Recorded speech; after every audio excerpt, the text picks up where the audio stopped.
The chairman, House of Representatives Committee on Host Communities, was livid with anger about Hyprep presentation at the technical session where the agency's representative speaks on some development projects embarked upon to alleviate the living standard of Ogonis.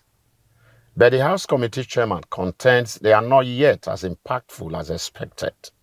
The era of all kinds of groups going to Hyprep to want to stifle them and collect funds that are meant for rehabilitating the place under whatever guise, either you are a youth leader or whatever you call yourself. It is not Hyprep that is going to take care of your personal challenges. Hyprep is there as a pilot scheme that is supposed to clean our environment and put certain things on ground that will guarantee, better life for the people. And I think that's what we will support as a committee. But that money should be shared to youth bodies or whatever bodies they call them. We will not be very happy with it because that is not exactly why Hyprep was put in place.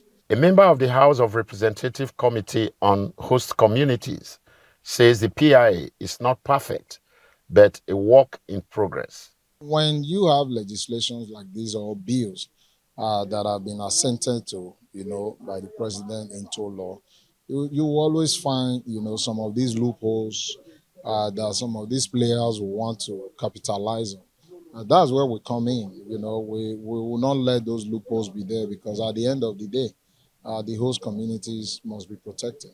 This traditional ruler from Ogoni land is taken aback by some provisions of the PIA.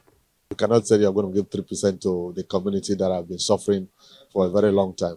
And then some of the law of that if the pipeline is vandalized, the community is going to pay for it. What if it is the oil people that came to destroy it? What if it's not the community? So those are some of the things that are inside the law, and some other ones that I will not be able to spell it out now that are inside the law. But even the National Assembly that are here also attest to it. Though she commends the outcome of the session, Executive Director, Spaces for Change, says there are some pathways that still need attention. One of them is the OPEX calculation. The oil companies did not throw a lot of light around the OPEX calculation, the 3% OPEX calculation. And I think that is another issue that should, continue, open the doors for further engagement. The second one is the conversation around divestment. It was not answered. Communities are worried. If you listen to the presentation from the Hyprep, you could see there's a lot of damage that have been done. Presentation by some oil companies at the second day of the technical session elicit a litany of questions from participants.